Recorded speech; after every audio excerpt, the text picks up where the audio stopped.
Allu Arjun arrest, చంద్రబాబుపై KA Paul fire.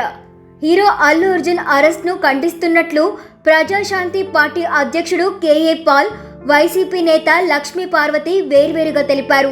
ఇది ఓ కుట్ర అని, ఇందులో చంద్రబాబు ప్రమేయం ఉందని ఆరోపించారు. గోదావరి పుష్కరాల్లో 23 మంది, కుందుకూరు బహిరంగ సభలో జరిగిన తొక్కిసలాటలో 8 మంది మృతికి కారకులైన చంద్రబాబును అరెస్ట్ చేశారా అని ప్రశ్నించారు. రాజకీయ నాయకులకు ఓ న్యాయం, సామాన్యులు నటులకు ఓ న్యాయమా అని ఫైర్ అయ్యారు. పుష్ప యాక్టర్ అల్లు అర్జున్ ని ఇప్పుడు పోలీసులు అరెస్ట్ చేశారట. కారణం ఏంటి? ఆయన ఏదో సినిమాకి వెళ్ళినప్పుడు బీడులో తల్లి కొడుకు చనిపోయారట. మరి చంద్రబాబు నాయుడు ర్యాలీస్ పెట్టినప్పుడు కందుకూరులో 8 మంది చనిపోయారు.